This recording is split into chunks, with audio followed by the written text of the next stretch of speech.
Hello, everybody. I am back a little bit later than usual tonight, Friday evening.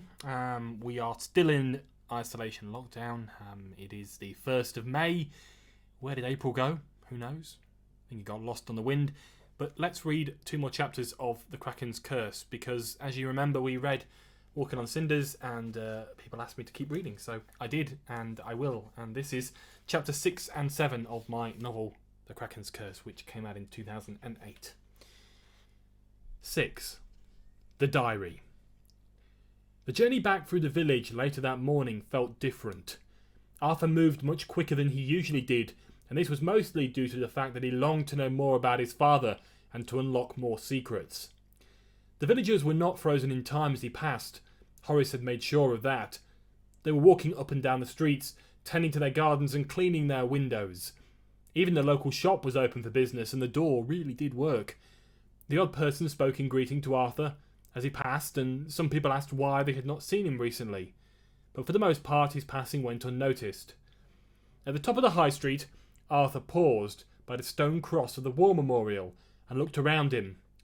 It was at that point that he noticed someone walking towards him from the opposite direction. He was sure he recognised that face, but it was so long since he had walked this street that he couldn't quite remember who. And then his mind clicked. Alice Flitworth. No, it couldn't be. Not his old friend from primary school. And as she passed, Arthur waved, but she did not respond. There was that dark look in her eyes, as if she detested someone standing on this very street. But the street was empty except for the two of them, and that hurt Arthur greatly. Walking on past the farmer's field that lay fallow, deprived of any crops as it had been for a year now, Arthur couldn't help wondering why he had gone away in the first place. He had always loved this landscape, and even the people who lived in the village sometimes brought a smile to his face. Maybe he had been too quick to accept his father's offer. Maybe if he had stayed, none of these terrible things would have happened, and his father would still be safe and strong. The rocky outcrop that marked the start of the track to the cliff top was dark and mysterious in the shade of the trees. He could sense Arthur's arrival and grimaced at him as he passed. Nobody seemed safe, and it was as if even the landscape was angry with him for making his home in this holy cottage. Upon reaching the cliff top, the sea air blew hard against Arthur's face, filling him with a deep taste of salt that he so despised.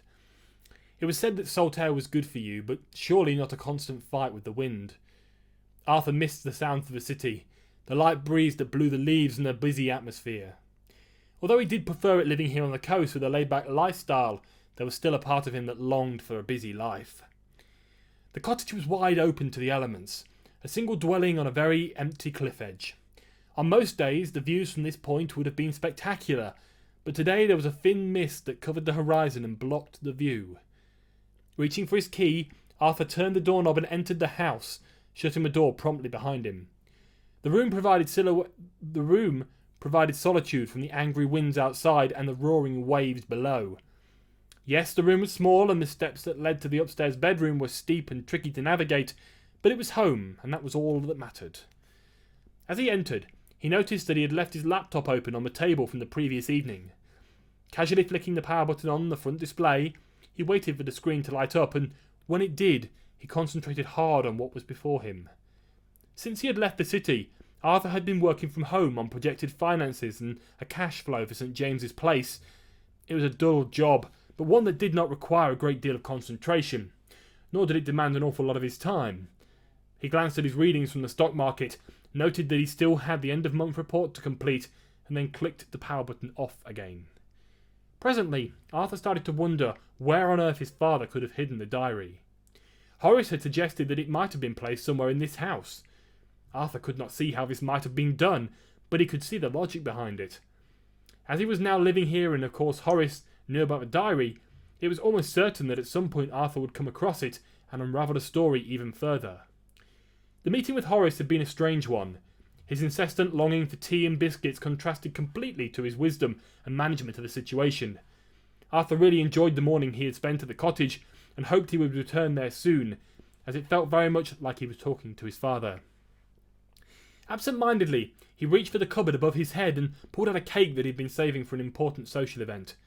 Since such a social event seemed less and less likely day by day, he felt it would be a good idea to chop the cake into manageable pieces and eat it himself. Arthur pulled up a chair to a table, sat down with his cake and started to think through all the possible scenarios for the location of the diary. In his mind, he went through every room in the house and one by one he dismissed them all. By the time he had finished the cake, his head ached from all that thinking. The only place in his mind that he could not rule out was the loft. The loft was a compartment in the roof of the house, and it complemented the rest of the rooms in the fact that it was just as small. As Arthur pulled the ladder from a dusty cupboard and leaned in against the trap door, he couldn't help thinking that he might find the answer right above his head. The air was thick with dust, and Arthur had to cover his mouth as if to stop himself from coughing continuously. Being precautious, his hand moved around the floor and located the light switch. Once he switched it on, Arthur used all his strength to haul himself up into the space. It was still dark, even with the light on, but he could just about make out the various knickknacks and artefacts that had belonged to the Reverend. There were a few paintings on dark canvases with ageing frames next to them 3 wooden crosses and a set of silver cutlery. None of that was what Arthur was looking for. Moving himself onto his knees, he started to crawl along the floor looking for the diary. He scanned every crack and crevice until he had searched the whole area. Just one shelf remained. Reaching out a hand above his head, Arthur ran it along the edge. Nothing. A little further back. Nothing. Then, just as he was about to give up, he ran his hand along the very back of the shelf and he found it. It was battered and worn, but it felt soft and delicate to the touch. Grabbing it tightly in his grip, he started to crawl back the way he had come. The air was getting too much for him now. He must get down into the cleanliness of the rooms below. Even the sea air was better than this. Finally reaching the trap door, he hauled himself onto the ladder and worked his way down. When he was a suitable distance below the hole, he switched the light closed, pushed the door shut above him, and dropped to the floor. Arthur breathed in a lungful of clean air and then looked at the object in his right hand. It was leather-bound, red with a gold thread, and it looked very majestic. It reminded him almost instantly of his father, and he knew he had always enjoyed the finer things in life. On the front of his book, in lacy gold leaf writing, were the words that confirmed this was what Arthur was looking for. The Diary of George E. Boston. Arthur could not wait to get his hands on the precious diary and read every page. Many of his father's memories were locked up inside, things that he would never have told his son, things that could have been lost forever had Arthur not ventured into the loft today. Sitting back in the chair he had set out in the kitchen, Arthur started to turn the pages and read. The diary opened with a description of George in his childhood. That day his family had made the long journey down from Scotland to make their home on the Dorset coast, a land of great riches. George then went on to describe how it had not taken him long to make new friends in this place. He had met a boy from a family of fishermen in the next village, and the son of a local clergyman just up the road. Arthur knew that these were the young Captain McRae and James Tindersley. He flicked forwards a few more pages and found out about his father's school, how he had won awards and excelled in everything he had done. Arthur spent the next few days reading more extracts from his father's diary, and he started to build up a picture of his life. He discovered his father's friends, his education, what he did after school, and the troubles that he faced. It was all very interesting, but would not directly help him in his quest to discover what had happened. Late one afternoon, however, Arthur discovered something of great importance. He had spent the day at home in the cottage, only venturing out for fresh air and to look at the view. He remembered Horace telling him about how his father had given his life for his homeland, and this made him think that maybe the more recent entries would be more relevant to him. Flicking to the back of the diary, Arthur started reading an entry from a few years previous. Today I have been very lucky, he read. I was riding my bicycle along the lanes in the outskirts of the village when I had a terrible accident halfway down a hill. My brakes failed and I was hurled off my bicycle and into the road. It was fortunate, however, that a very nice lady had seen everything from her upstairs window and rushed down to help me. She was very kind and she led me into her house and cleaned me up. Then she helped me back onto my bike and made sure that I set off safely. I must remember to pass by that place again and say thank you. Arthur finished reading the bottom of the page. The extract was not very interesting, but it was nice to see that his father had been a bit of a nuisance, like father, like son. It also seemed that his father had stopped writing in his diary as there was only the odd entry periodically. Flicking forward a few more pages, Arthur came upon another entry. It caught his eye because it was written in bright green ink. As Arthur read, he discovered that this was the entry marking the death of his dear friend James Tindersley. Today I heard the saddest of news, the news that one must long not to hear, and the news that clings heavy to your heart. Today I learned of the death of a great friend of mine. The Reverend James Tindersley and I had been friends for many years. Ever since I moved to the village as a small child, and we would always spend time together. Even until this day I would attend his weekly sermons at the church on the hill in Copse, and he would always put a smile on my face with everything he said. He was a happy man, a kind man. He did not deserve a fate so young. I do not wish to know how it happened or why, but I have a strange feeling deep down, a feeling of regret that another of my dear friends might be involved in some way. I feel I must leave it here, as I cannot write any more, and I should by now be on my way to see my new friend. I told her that I would call again, and we have had regular chats since the day I arrived, very unfashionably on her doorstep. I hope she will understand how I am feeling at such a delicate time. Arthur couldn't help but feel sorry for his father, for he had not only lost his wife, but now his dearest friend. It was a tribute to his father that he had managed to keep on going. He worked through all the hard times and always put others before himself. It was also interesting to note that both entries had mentioned a kind elderly lady. There was no doubt in Arthur's mind that both entries were talking about the same person. There was then, as there sometimes is, a moment of solitude when Arthur was lost in thought about his father and everything that he had been through. The silence was only broken when a small scrap of paper fell from the page in the diary and landed in Arthur's lap. He picked it up and read it. Upon it was an address that Arthur did not recognise, but he was sure it had fallen out for a purpose. The purpose being that it must be the address of the elderly lady, and that Arthur should visit to find out more. Arthur's mind was racing a mile a minute, and he was thinking far beyond his own imagination. He had convinced himself that this address was that of the old lady, and the next evening he set off to find her. Chapter 7. More to the story. It was dusk, and the streetlights cast a shadow across the dark pavements below. Arthur Boston was pacing slowly between the flickering lights and the windows of nearby houses. He was walking upwards towards a large hill that reached high above the top end of the village. The house he needed must be around here somewhere. He had been given distinct directions, and it was important that he met the lady and spoke to her tonight. Nothing he had ever done had felt this important to him. Nothing had ever meant so much, and maybe this had a lot to do with the fact that he now realised he had never really known his father. From where he was walking, every house looked the same. Each was built out of the same dull grey stone from the local quarry, and each was roofed with the same dark slate. The only way to tell them apart was from the intricate displays in each of the dimly lit windows. One particular design had taken Arthur's eye. Behind the glass stood two men, one a little taller than the other, and next to them a small silver creature. All three seemed to be standing on a rough hillside, and next to some kind of monument. It was very interesting to look at this miniature scene, and Arthur could tell somebody had put a lot of work into it. He was about to turn and walk further up the street, looking for his destination, when he noticed a number on the door. Arthur looked from the small scrap of paper in his hand to the door and back again. He didn't know why he was doing it. He had known this was the right address the moment he had seen the display. Something strange pulled him towards it, but he had to be sure. Marching briskly up to the small wooden door, he rapped 3 times with the door knocker, then stood back and waited. Soon enough, the door swung open and there stood a frail, elderly lady with a hunched back. She looked as old as the hills. She had definitely been around for some time, and you could tell from the lines in her face that she had seen many troubled times. She had an air of the dark and mysterious about her. She never looked up at Arthur. She just kept her head down, with one hand on her back for support and the other strongly wrapped around an old wooden walking stick. "Who's there?" she muttered, waving her stick from side to side, missing Arthur only by inches.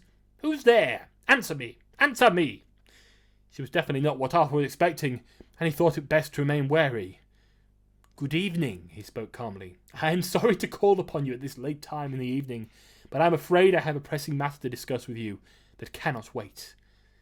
The old lady faltered and looked at Arthur before speaking, and when she did, it was with a reserved and wary tone. "Well, in that case, you had better come in." This seemed strange to Arthur, as he thought it might be quite hard to prise his way into this old lady's house. But here she was, inviting him in, and that made things an awful lot easier. The hallway was dark and had a musty smell. It was like stepping back in time.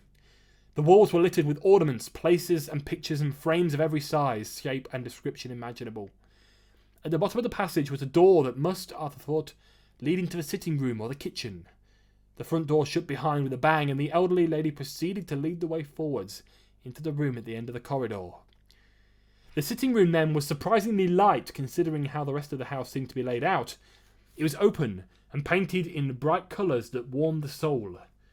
The dark and musty smell had disappeared, and instead it was replaced with the smell of freshly mown grass and flowers in the spring. The elderly lady introduced herself as Beatrice, as she had always believed in manners first, being the age that she was, and she then proceeded to sit in an armchair laid out in front of the fire. Quickly she beckoned Arthur to join her on the opposite side. "You look very much like your father," Beatrice squeaked, in a voice typical of a lady of many years. "I have always thought you would come one day, arrive at my doorstep seeking answers." Her eyes rounded on Arthur as she reached for her dark-rimmed spectacles with which to survey him better. "I thought the time was right," Arthur smiled. He was determined not to take any chances, as he was sure this information would turn out to be rather important. Beatrice fidgeted and squirmed in her chair, but upon Arthur's next word she was still. "I am hoping that you can tell me more about my father."